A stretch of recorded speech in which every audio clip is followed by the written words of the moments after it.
Hello बच्चों, जय हिंद। आप सबों का बहुत बहुत स्वागत है।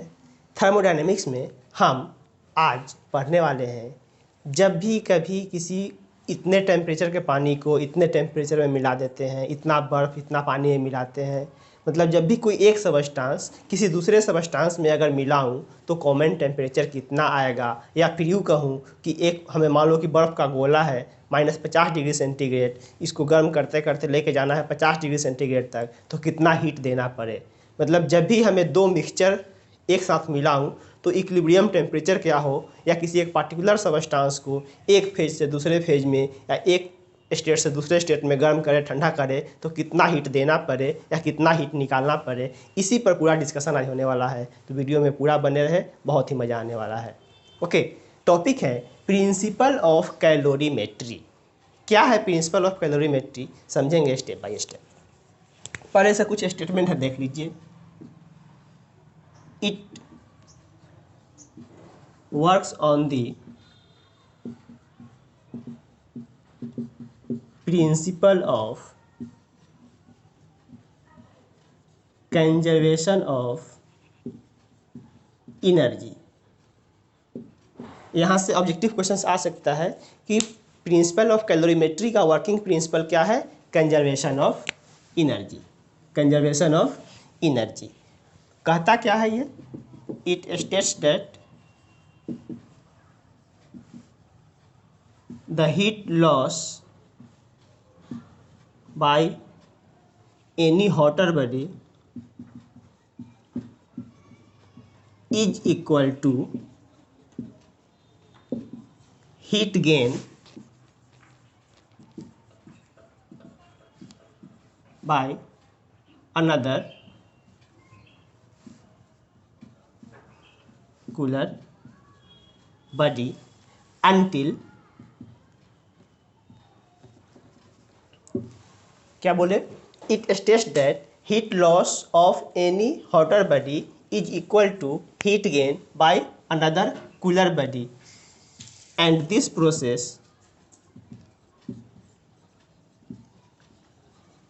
occur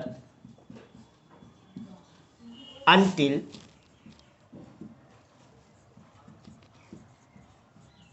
both objects gain a common temperature.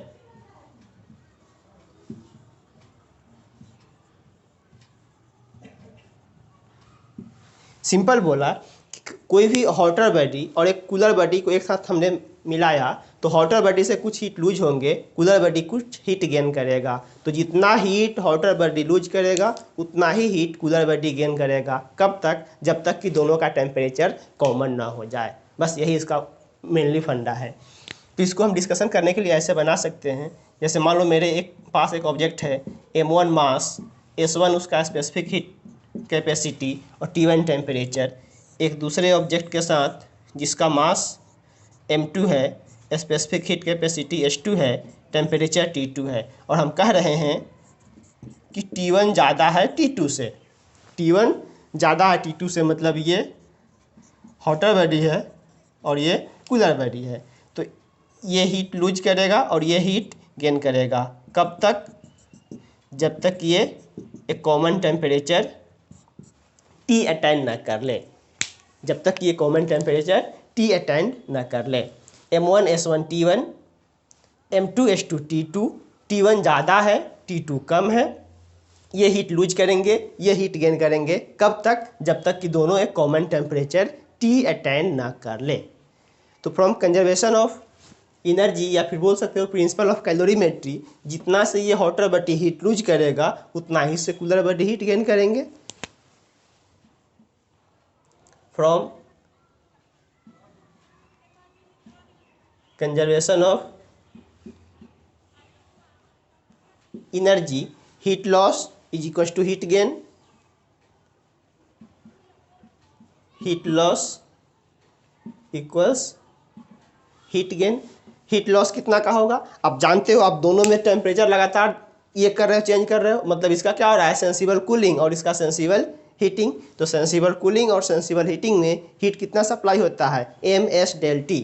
आप जानते हो सेंसिबल हीटिंग में Q कितना सप्लाई होता है? M S delta T, mass into specific heat capacity into change in temperature. तो हीट लॉस किसका होगा, ये हीट लॉस करेंगे और ये हीट गेन करेगा। तो M1 हीट लॉस कितना होगा, M1 S1 into heat loss change in temperature कितना, T माइनस T1, चूँकि ज़्यादा temperature sorry T1 minus T1 minus T, चूँकि T1 और T में ज़्यादा टेम्परेचर किसका है, T1 का। यहाँ डेल्टा T इतना बनाते हैं ताकि हमेशा वो पॉजिटिव बना रहे, अदरवाइज हीट लॉस को निगेटिव में लिखाएंगे।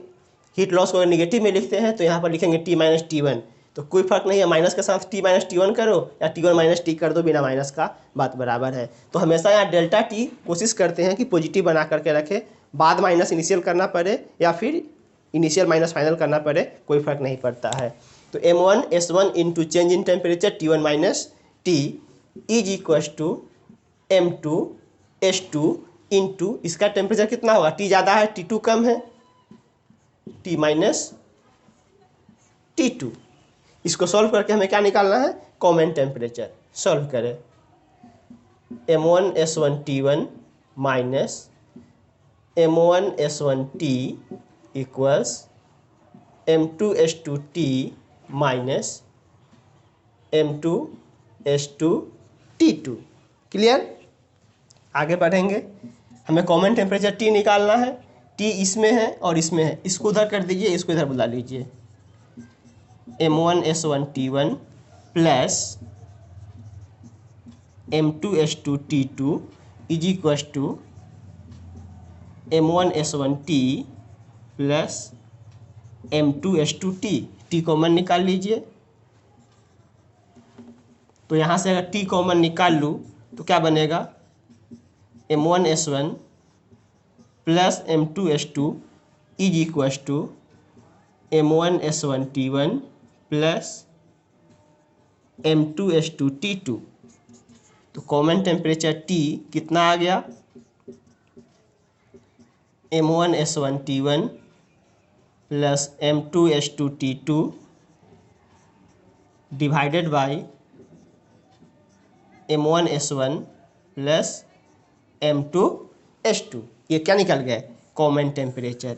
या फिर आप जानते हो स्पेसिफिक हीट कैपेसिटी S क्या होता है, C/T, heat capacity per unit mass. तो M इंटू एस के जगह पर हम C भी डाल सकते हैं। तो M1 इंटू S1 जहाँ लिखा हुआ है वहाँ पर हीट कैपेसिटी की टर्म में वैल्यू क्या लिख सकते हैं, C1 into T1 plus C2 into T2 by M1 S1 के जगह पर C1 प्लस C2।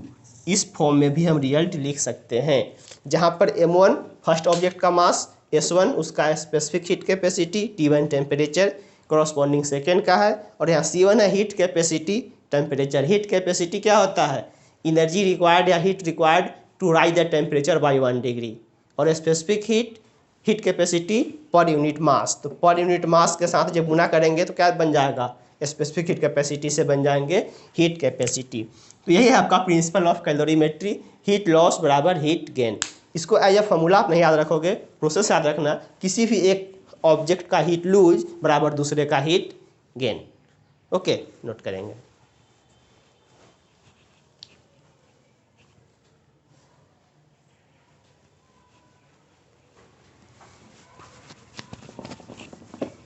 अब इस पर बहुत सारे क्वेश्चंस बनते हैं, कैसे कैसे क्वेश्चंस आते हैं देखना शुरू करेंगे। जैसे अगर हम सिंपल सा क्वेश्चन एक दें,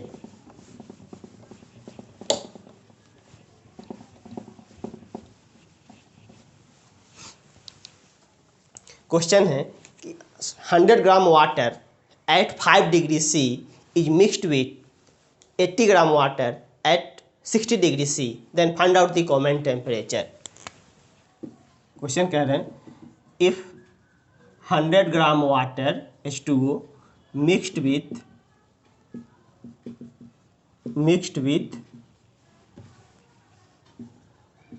80 gram of 100 gram of water at 5 degree C is mixed with 80 gram of water at 60 degree C, then find common temperature. Common temperature या equilibrium temperature.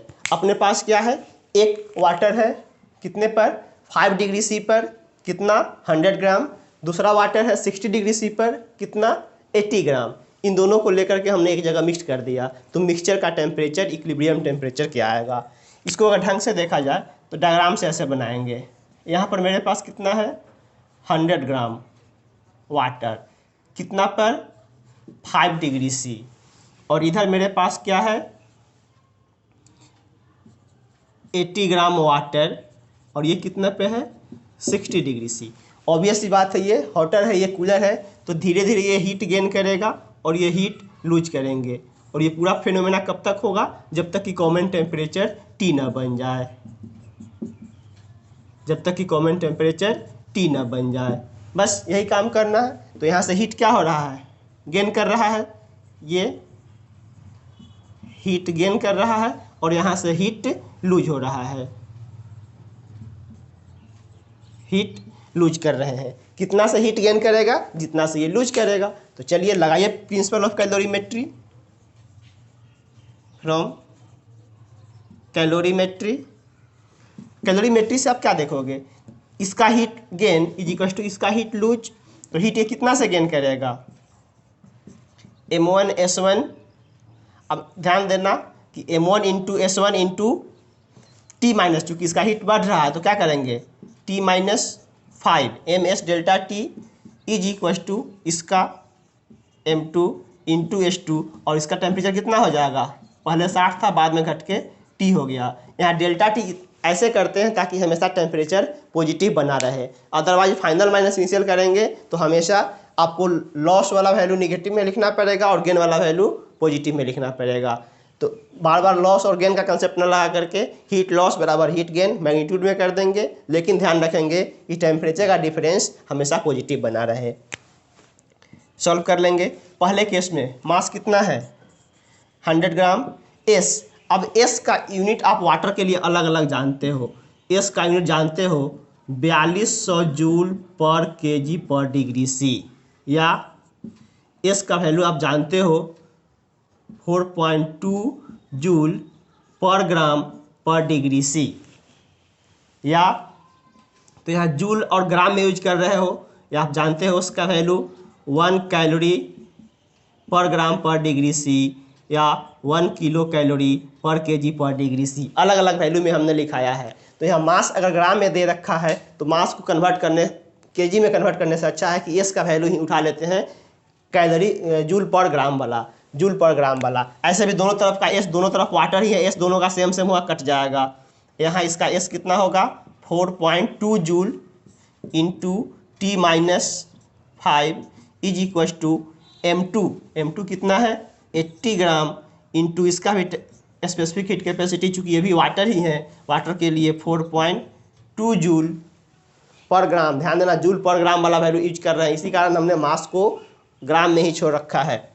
Into 60 minus T, 4.2 से 4.2 भगा दो, वैल्यू कितना निकल गया 100T minus 500 is equal to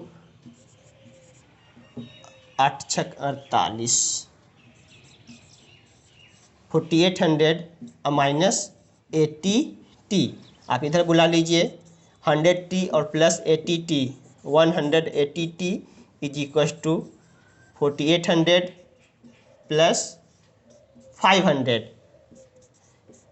T का value कितना हो जाएगा 48 5 53, 5300 बाई 180 मतलब 530/18 डिग्री सेंटीग्रेड। इसको आपने कट करके फ्रैक्शन में ला लेना है पॉइंट में। तो कुल मिलाकर के ऐसे ही आपके पास क्वेश्चंस आएंगे। इतना चीज़ हमने अभी दोनों को एक ही फेज में मिलाया है, ये भी लिक्विड फेज में था, ये भी लिक्विड फेज में है। पॉसिबल है क्वेश्चन कि हमने एक क्वेश्चन कह दिया कि इतना ग्राम ऑफ आइस एट इतना degree C is mixed with इतना डिग्री इतना ग्राम ऑफ वाटर एट इतना डिग्री सी। तो एक आइस फेज में होगा, एक वाटर फेज में होगा। तो पहले दोनों का फेज चेंज करेंगे, सेंसिबल हीटिंग कूलिंग जो भी होने वाला होगा वैसे वैसे क्वेश्चन के माध्यम से हमने आगे डिस्कशन करना शुरू करेगा। एक क्वेश्चन छोटा सा देखेंगे।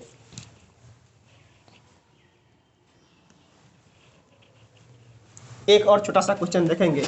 अगर मान लीजिए कि आपको क्वेश्चन में कह दे कि हाउ मेनी या how much energy required to convert, हम सिंपल एक क्वेश्चन कह दे how much energy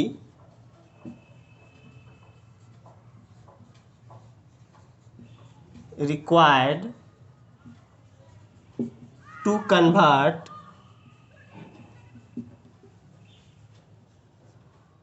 50 gram of ice at -10 degree C into water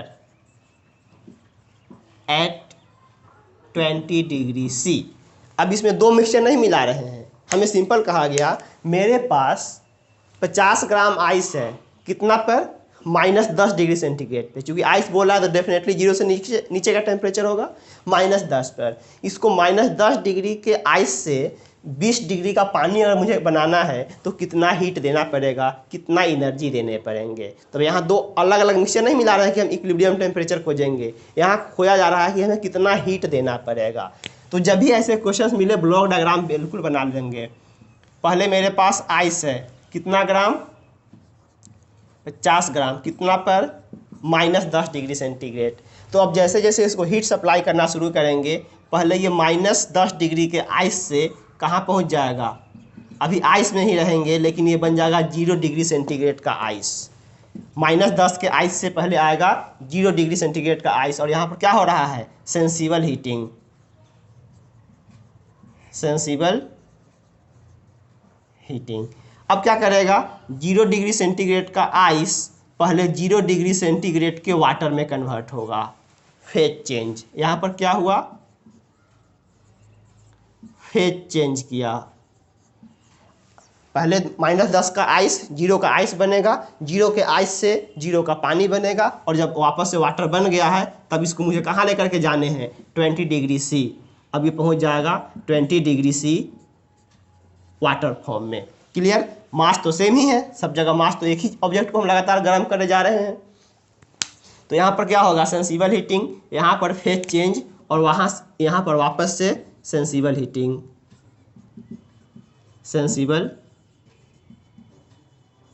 heating. मान लो यहाँ का एनर्जी Q1 होगा, यहाँ का एनर्जी Q2 होगा, यहाँ का एनर्जी Q3 होगा। तो Q1 + Q2 + Q3, पूरा अपने पास जो हीट होगा वो क्या होगा, Q1 वाला हीट प्लस Q2 वाला हीट और प्लस Q3 वाला हीट। अब जानते हो सेंसिबल हीटिंग में हम क्या यूज करते हैं, MS ∆T। तो MS ∆T प्लस Q2 क्या है, फेज चेंज। फेज चेंज में कितना एनर्जी लिखते हैं, ml। लेटेंट टॉपिक क्या हो रहा है, फ्यूजन। प्लस Q3 वापस से सेंसिबल हीटिंग, MS2 ∆T। अब ध्यान देंगे यहाँ पर ∆T1 ∆T2, यहाँ पर क्या है, ये आइस है, अभी सॉलिड फॉर्म में है। अब यहाँ पर ध्यान देंगे ग्राम में वैल्यू दे रखा है, ग्राम में वैल्यू दे रखा है। सारा आंसर हम निकालने की कोशिश करते हैं कैलोरी में, क्योंकि कैलोरी में वैल्यू जल्दी निकलता है। पूरा वैल्यू यहाँ पर गेम हो जाता है, डाटा कैसे फीड कर रहे हैं। आइस के लिए, फॉर आइस आप जानते हो 1/2 कैलोरी पर ग्राम पर डिग्री सी होता है एस का वैल्यू, और फॉर वाटर के लिए एस का वैल्यू होता है 1 कैलोरी पर ग्राम पर डिग्री सी। तो हमने वजन अगर ग्राम में लिया और ये वैल्यू फीड कर दिया तो जो एनर्जी आएगा कौन सी में आएगा, कैलोरी में एनर्जी आ जाएंगे। तो पहले केस में देखो मास कितना है 50 ग्राम। आइस, अभी यहाँ सेंसिबल हीटिंग किसका हो रहा है, आइस का। आइस के लिए एस का वैल्यू कितना होता है, 1/2 इंटू ∆T, -10 से 0 पर, -10 से 0 कितना का टेम्परेचर चेंज हो गया, 10 डिग्री का। ये वैल्यू कितना हो गया, final temperature 0 minus initial temperature -10, temperature change कितने का हो रहा है, 10 डिग्री का। 0 माइनस -10। फिर आ जाइए यहाँ पर m इंटू LF, मास। मास कितना ग्राम है, मास तो वही है 50 ग्राम। और latent heat of fusion ice के लिए कितना होता है 80 कैलोरी पर ग्राम।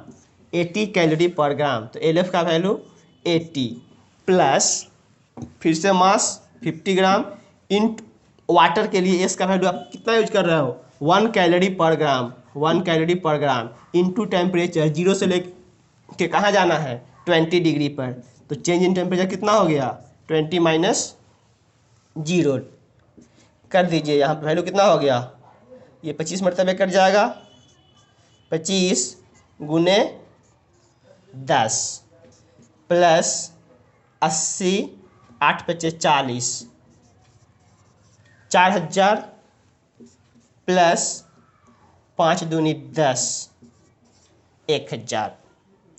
ठीक, अब यहाँ का मतलब क्या आया कि हमें ये वैल्यू मिल गया 250। ये वैल्यू कितना मिल गया 25 दाएँ 250, मतलब 250 कैलोरी एनर्जी देना पड़ा होगा -10 के आइस से 0 के आइस बनने में, वापस से 0 डिग्री आइस से 0 डिग्री वाटर मतलब फेज चेंज करवाने में 4000 कैलोरी एनर्जी देने पड़े होंगे, और 0 डिग्री वाटर से 20 डिग्री वाटर तक पहुंचने में हमें वापस से 1000 कैलोरी एनर्जी देने पड़े होंगे। मतलब कुल मिलाकर के 40 50 5250 कैलोरी एनर्जी हमें देना पड़ेगा। 5250, 4000 1000 5000 और 250, 5250 कैलोरी एनर्जी देना पड़ेगा। अब इसका आंसर जिससे मान लो कि अपने पास अगर जूल में आंसर होता तो जूल में आप जानते हो 4.2 जूल होता है 1 कैलोरी, तो कैलोरी को अगर कन्वर्ट करना है जूल में तो कर दो 4.2 से मल्टीप्लाई। 4.2 से मल्टीप्लाई करेंगे कहाँ चल जाएगा जूल में, तो हमें आंसर जूल में लाने हैं कैलोरी में लाने हैं उससे कोई मतलब नहीं है। एस का वैल्यू जब सप्लाई करेंगे, एल का वैल्यू सप्लाई करेंगे तो यूनिट पर ध्यान देने की बहुत ज़्यादा ज़रूरत है, अदरवाइज क्वेश्चंस कर लोगे गलत, क्योंकि एस का वैल्यू अलग अलग यूनिट में अलग अलग वैल्यू होते हैं। 4200 जूल पर केजी पर डिग्री सी, 1000 कैलोरी पर केल्विन पर डिग्री सी, फिर उसके बाद आपको मिल जाएंगे 1 कैलोरी पर ग्राम पर डिग्री सी। तो वैसे में वैल्यू हमें किस यूनिट में यूज कर रहे हैं, कितना मास ग्राम में यूज कर रहे हैं तो ग्राम वाला वैल्यू यूज करेंगे। अगर हम सारे का वैल्यू एसआई में यूज कर रहे हैं मतलब जूल में, तो सारा का वैल्यू उठाएंगे जूल में। ऐसा नहीं कि एक का वैल्यू डाल देंगे कैलोरी में, एक का वैल्यू डाल देंगे जूल वाला, तो फिर गलत कर देगा। सारे को एक ही यूनिट में डाल के कैलकुलेशन करेंगे तब जाकर के सही से आप आंसर निकाल पाओगे। यही है पूरा फंडा कि कितना से कितना, तो जहाँ जहाँ आपने को सेंसिबल हीटिंग या कूलिंग मिले तहाँ पर क्यों क्या करेंगे MS del T से, और जहाँ पर भी फेज चेंज हो रहा हो, फेज चेंज में लेटेंट हीट क्या होता है मास into specific latent heat M/L से फेज चेंज में, और MS del T से सेंसिबल हीटिंग और कूलिंग में हमने हीट निकालना सीखा है। तो ऐसे ही न्यूमेरिकल्स जाओ आप लोग लगाओ M/Cadym से, SC वर्मा से, या फिर किसी बुक से DC पांडे से क्वेश्चंस बनेंगे, बनाओ। हम लोग नेक्स्ट क्लास में मिलेंगे कुछ और नए टॉपिक के साथ। ओके बाय, जय हिंद।